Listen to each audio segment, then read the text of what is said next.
अस्सलामु अलैकुम वरहमतुल्लाहि वबरकातुहू। नहमदुहु व नुसल्ली अला रसूलिहिल करीम अम्मा बाद।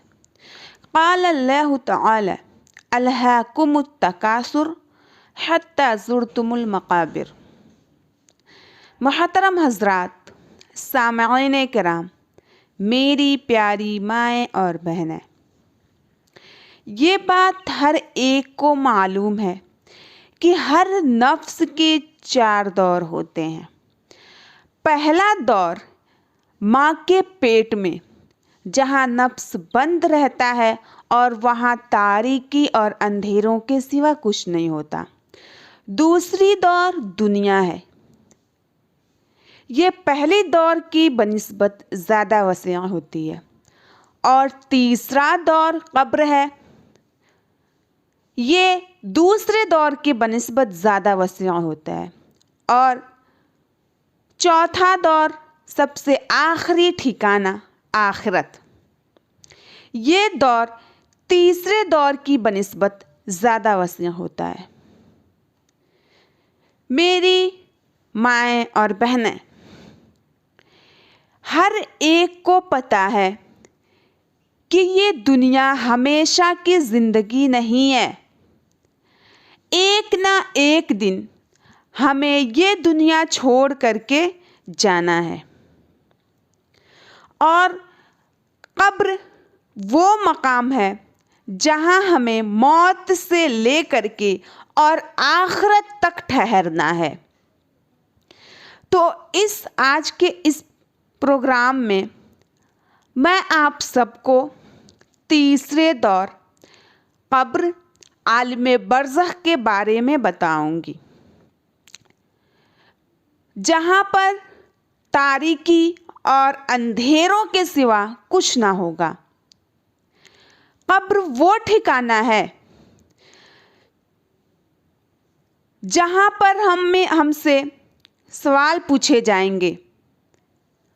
और अगर ये ठिकाना आसान रहा तो आगे भी आसानी होगी, और अगर कब्र में तंगी हुई तो आगे भी तंगी होगी।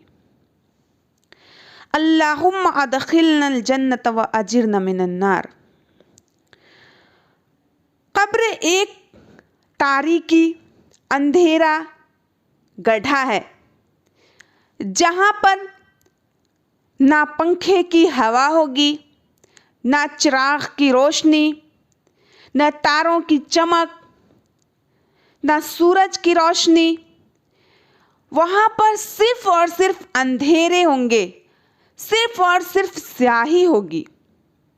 ज़रा आप एक पर गौर करें, ज़रा अंदाज़ा लगाएं कि अगर कोई शख्स एक गड्ढे में,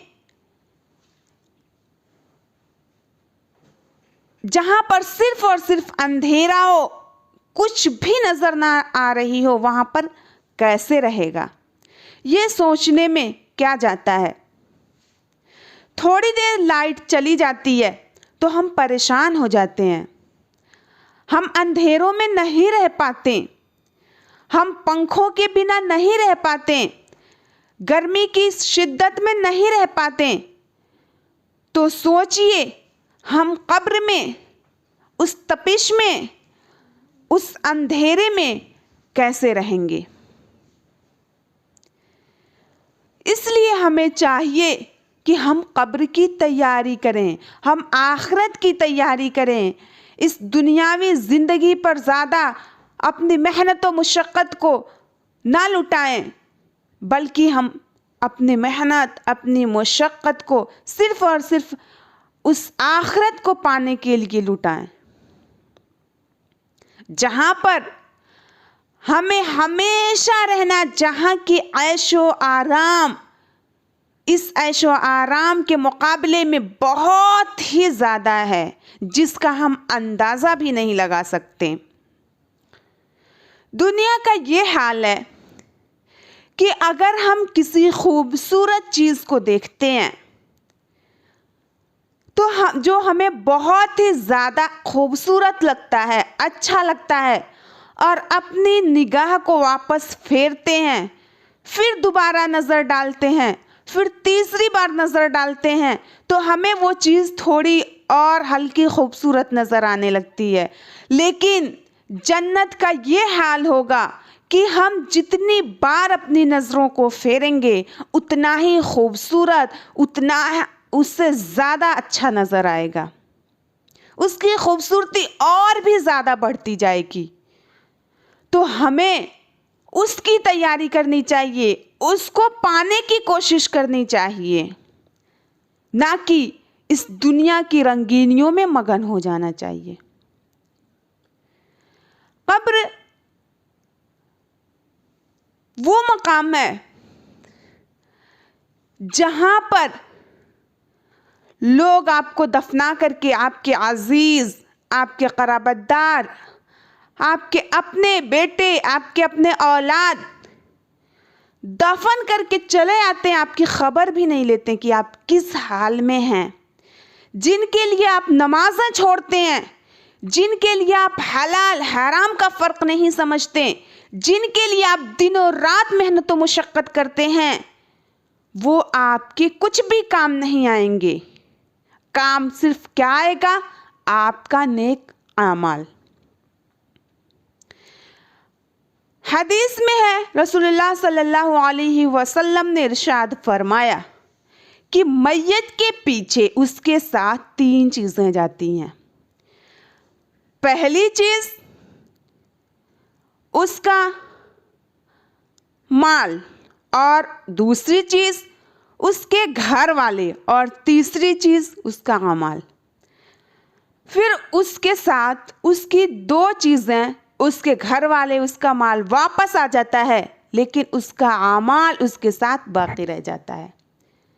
यानी आपका माल, आपके घर वाले कोई भी आपके साथ नहीं जाएंगे।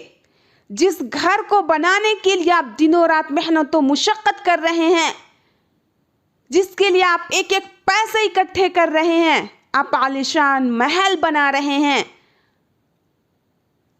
उस घर में कोई और ऐशो इशरत की ज़िंदगी गुजार रहा होगा और उसे पता भी ना होगा कि ये घर बनवाने में किसने अपने पैसे खर्च किए, अपनी मेहनत व मुशक्क़त की। जब उस घर में कोई और ऐशो इशरत की ज़िंदगी गुजार रहा होगा, उस वक्त आपका जिस्म कब्र में पड़ा सड़ रहा होगा और उसे कीड़े मकोड़े खा रहे होंगे। ज़रा अंदाज़ा लगाएं, गौर करें, उस वक्त क्या हाल होगा।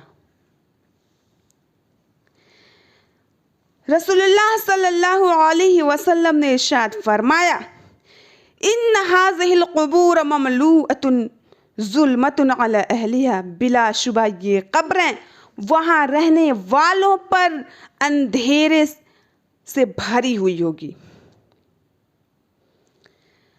ये अजीब बात है कि इंसान की आंखें बंद होते ही उसके सारे रिश्तेदार, उसके घर वाले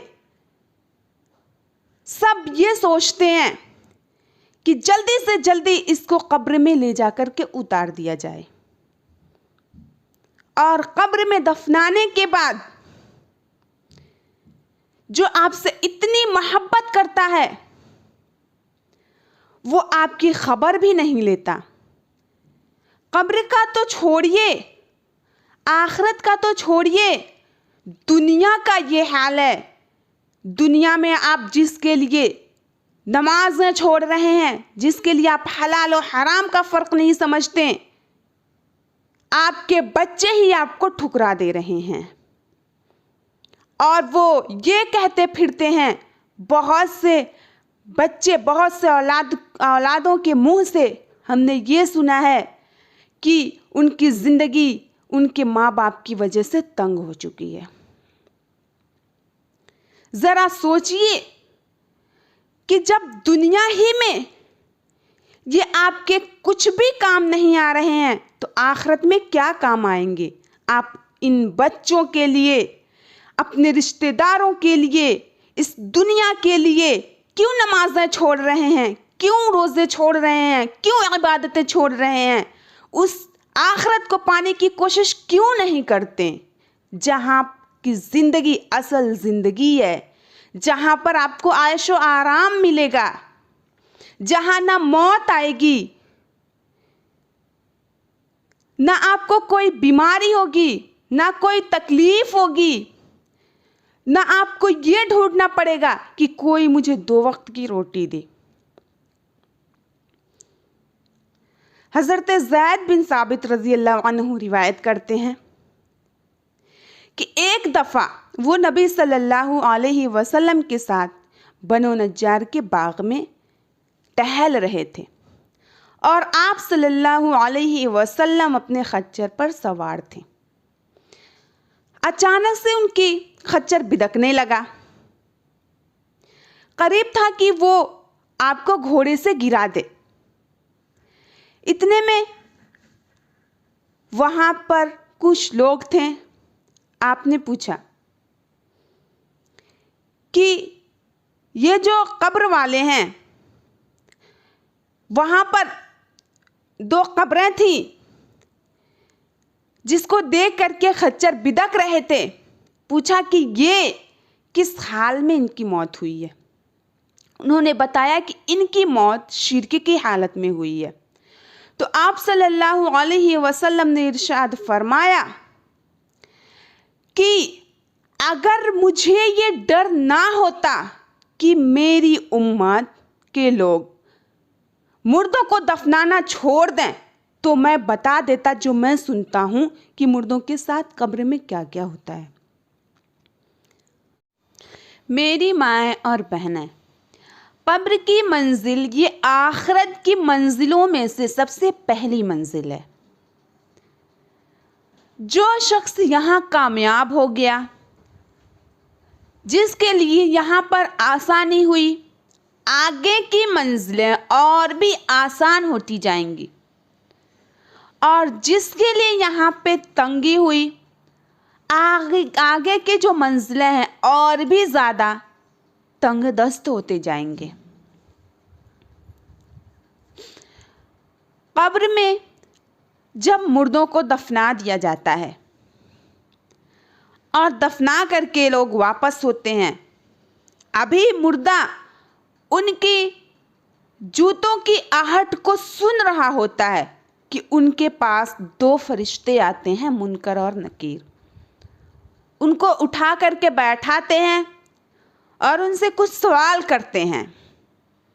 उनसे पूछते हैं, मन रब्बुका, तुम्हारा रब कौन है। अगर मुर्दा नेक होता है, एक अल्लाह की इबादत करने वाला होता है, तो वो जवाब देता है कि मेरा रब अल्लाह है। और अगर बंदा नेक नहीं होता, गुनहगार होता है, वो अल्लाह से नहीं डरता, अल्लाह की इबादत नहीं करता, तो वो कहेगा हाय अफसोस, मैं कुछ नहीं जानता।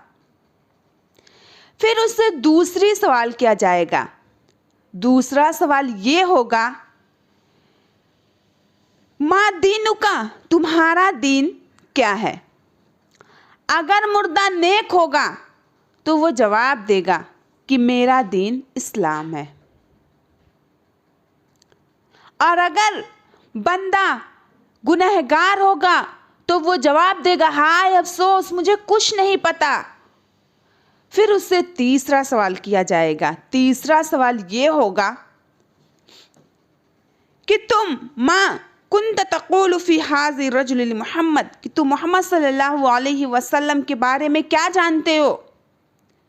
अगर वो नेक होगा तो कहेगा कि मोहम्मद सल्लल्लाहु अलैहि वसल्लम ये हमारे आखिरी पैगंबर थे। और अगर वो कुछ नहीं जानता होगा, वो अल्लाह की इबादत नहीं करता होगा, वो जहन्नमी होगा, उसका ठिकाना जहन्नम में होगा, तो वो कहेगा हाय अफसोस, मुझे कुछ नहीं पता। फिर वो वहाँ से चले जाएंगे और अगर नेक होगा तो उसके लिए जन्नत की खिड़की खोल दी जाएगी और उसके कब्र को कुशादा कर दिया जाएगा, जहाँ तक देखेगा वहाँ तक नज़र आएगी और वो क़यामत के दिन तक आराम से सो जाएगा। और बंदा गुनहगार होगा तो उस पर जहन्नम की खिड़की को खोल दिया जाएगा और उसकी कब्र को दबा दिया जाएगा। कब्रें दबोचती हैं मुर्दे को, और उसके दबोचने की वजह से, तंगी की वजह से उसकी बाएं पसली दाएं पसली दोनों आपस में मिल जाएंगी। ज़रा सोचिए वो कितना खौफनाक, कितना दर्दनाक मंजर होगा। हमें उससे डरना चाहिए, हमें अपनी मौत को याद करनी चाहिए, हमें कब्रों की ज़ियारत करनी चाहिए। आजकल औलादों का तो ये हाल है कि वो अपने वालिदैन के लिए कुछ भी दुआ नहीं कर सकते। बहुत ही कम औलाद हैं जो उनके लिए दुआएं करते हैं। इंसान का अमाल मरने के बाद सब खत्म हो जाता है। मुर्दों के लिए आप कुछ नहीं कर सकते। आप मुर्दों के नाम पर किसी गरीब को खाना नहीं खिला सकते। आप मुर्दों के नाम पर किसी के लिए कुरान नहीं पढ़ सकते। आप मुर्दों के नाम पर कुछ भी नहीं करते सिवाय एक अमाल के। आप उनके हक में सिर्फ और सिर्फ दुआ कर सकते हैं। इसलिए जब तक आप जिंदा हैं, जब तक हम जिंदा हैं, हमें भरपूर अमाल करनी चाहिए। हमें सिर्फ और सिर्फ अल्लाह की इबादत करनी चाहिए, अल्लाह की परस्तिश करनी चाहिए, उसके साथ किसी भी चीज़ को शरीक नहीं करना चाहिए। आप जब तक जिंदा हैं तब तक अल्लाह ताला के लिए जितनी इबादतें करनी है कर लीजिए, क्योंकि आप मरने के बाद कुछ भी नहीं कर सकते, सिर्फ और सिर्फ पछताएंगे। मेरी प्यारी माएँ और बहनें, इस दुनियावी फैशन में चूर होने वाली, इस दुनिया की रंगीनियों में मस्त होने वाले, कान खोल करके मेरी बातों को सुने कि ये दुनिया सिर्फ और सिर्फ आजमाइश का है, सिर्फ और सिर्फ यहाँ आजमाने के लिए भेजे गए हैं। हमें इसमें मगन नहीं होना चाहिए। हमें उस आखिरत की तैयारी करनी चाहिए जो हमेशा की ज़िंदगी है, जहाँ पर हमें हमेशा रहना है, जहाँ पर सिर्फ और सिर्फ ऐशो आराम है। वहाँ के अजाब आप बर्दाश्त नहीं कर सकते। यहाँ अगर कोई थोड़ा सा जल जाता है तो वो बेचैन हो जाता है, लेकिन यहाँ की जो दर्द है वहाँ के दर्द के मुकाबले में कुछ भी नहीं है। वहाँ का अज़ाब बहुत सख्त है जिसका आप अंदाज़ा भी नहीं लगा सकते।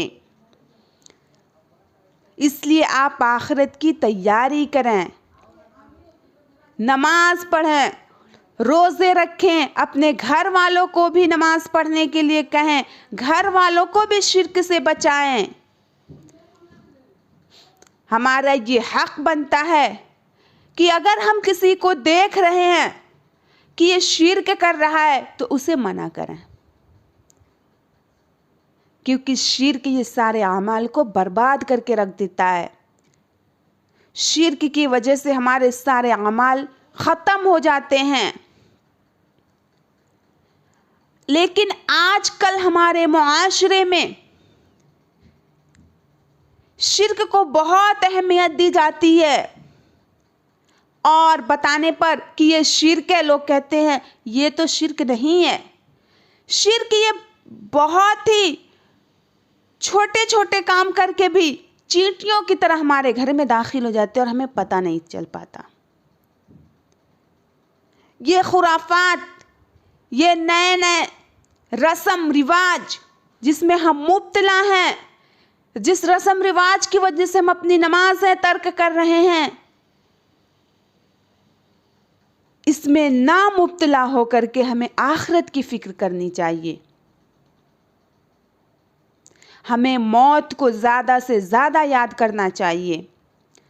मौत को याद करने से दिल में अल्लाह का खौफ पैदा होता है। कब्र से गुजरें तो कब्र वालों के हक में दुआ करें। लेकिन आजकल क्या होता है कि कब्र वालों के हक में दुआ ना करके उनसे मांगा जाता है। कब्रों की ज़ियारत करनी चाहिए, लेकिन कब्र वालों के हक में दुआ करना चाहिए कि या अल्लाह इनके अजाब को हल्का कर दे, या अल्लाह इन्हें अजाब से निकाल दे, या अल्लाह इन्हें जन्नतुल फिरदौस में जगह दे, ना कि हम कब्र वालों से मांगें। क्योंकि मरने के बाद वो आपको कुछ नहीं दे सकते हैं, वो नहीं सुन पाते हैं जो आप कह रहे हैं, वो तो खुद परेशान हैं। हमें चाहिए कि हम अल्लाह से डरें और आखिरत की फ़िक्र करें, मौत को याद करें। आप इन आलीशान बंगले में रहते हैं तो क्या आपको मौत नहीं आएगी?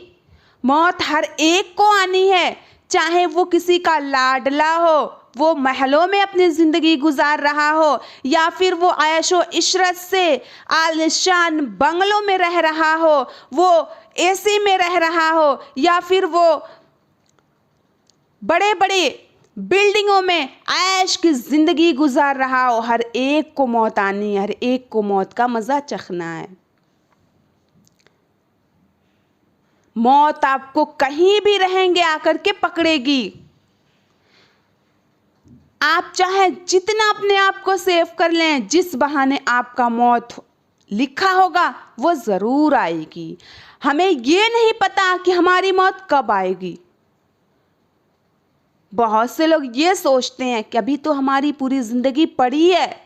लोग ये समझते हैं कि हमारी मौत सिर्फ और सिर्फ बुढ़ापे ही में आएगी, लेकिन ऐसा बिल्कुल भी नहीं है। हमारी मौत अभी आ सकती है, इस वक्त आ सकती है। हमें ये नहीं पता कि हमारी मौत कब आएगी, कहाँ आएगी, किस वक्त आएगी। मौत का कोई भी गारंटी नहीं है, वो कहीं भी आ सकती है।